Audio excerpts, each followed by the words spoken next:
Good morning. I'm here with Director Kevin Guthrie, Jimmy Petronis, our CFO, Gracia Check, FEMA Regional Administrator. As of 7 a.m., Hurricane Ian is located roughly 80 miles south-southwest of Charlotte County, and it's moving north-northeast at 10 miles per hour. It is now a Category 4 hurricane with maximum sustained winds of up to 155 miles per hour. That is knocking on the door of a Category 5 storm. We expect landfall in southwest Florida later today as a major hurricane and will slowly move across the central Florida peninsula before exiting the northeast Florida coast probably sometime on Thursday.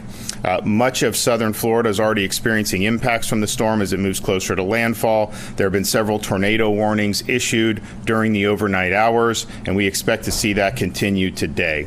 A storm of this magnitude will produce catastrophic flooding and life-threatening storm surge on the Gulf Coast of Florida, and the highest risk areas are ranging from Collier County up to Sarasota County. The current track has the storm making landfall in Charlotte County.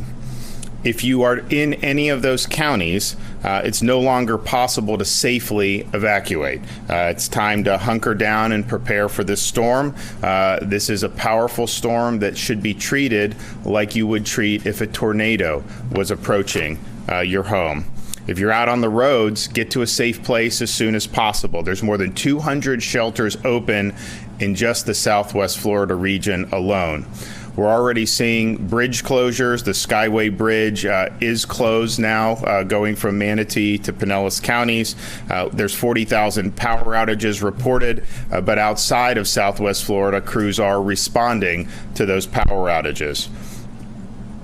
Don't go outside in the eye of the storm. It's still dangerous. There's actually a calmness if the center of the hurricane is right over you. You think maybe the storm has passed. That's not the case. It's still very dangerous. There's possibilities of tornadoes. It would also be very difficult to potentially get back into your home. So even if it seems calm, wait to make sure that the storm has actually passed. Once the storm has passed and it's safe to go outside, I urge you to be cautious. Avoid downed power lines. Avoid standing water. Stay clear of damaged trees. If you are using a generator for power, make sure that that is being operated outside your home. Do not operate that indoors. And then don't drive in flooded streets. People will look and think they can drive through it, and it doesn't work out well for them. As the storm has approached, we've already had enough winds to have local bridges closed. So the bridge on State Road 64, Manatee Avenue East, has now been closed. The bridge at SR 684 and Cortez Road has now been closed, and the John Ringling Causeway has been closed. And that is basically a function of when the winds reach a certain threshold. Obviously, you're going to see more bridge use suspended given the ferocity of this storm. This morning, Director Guthrie asked for additional airlift, hoist, and high water vehicles from the Department of Defense in coordination with FEMA.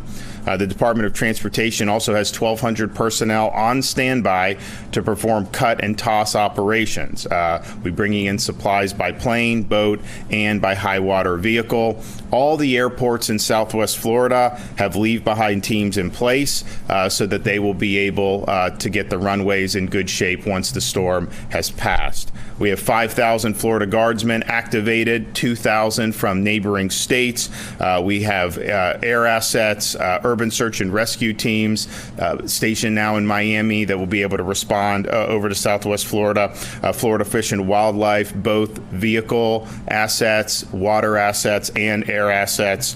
And the U.S. Coast Guard is now staged 4 cutters. They also have shallow draft vessels ready to provide search and rescue assistance to the flooded areas. There are over 30,000 linemen staged and ready for power restoration efforts across the state of Florida, and that includes linemen across all of our major utilities, and a lot of these linemen are coming from out of state. So this is a major effort Of course, the storm has to pass. There needs to be the ability for them to get in and access what they need to access, but that's going to be a priority, and Kevin and his team are going to be working hard on that. I want to thank the 26 states that have sent support to us during this time, including Tennessee, Virginia, Montana, Louisiana, New York, Colorado, Indiana, New Jersey, and Georgia. We very much appreciate the assistance, and as this storm hits, we've got massive amounts of assets that are staged, but we're already discussing about ways where we can get more value-added support. So most of you said call, and we may be doing just that as the recovery efforts go forward. So this is a major, major storm. It's something that we knew was going to be significant. The strengthening of this over the last night, has been really, really significant. It's potentially that it could make landfall as a Category 5, but clearly this is a very powerful major hurricane that's going to have major impacts, both on impact in Southwest Florida, but then as it continues to work through the state, it is going to have major, major impacts in terms of wind, in terms of rain, in terms of flooding.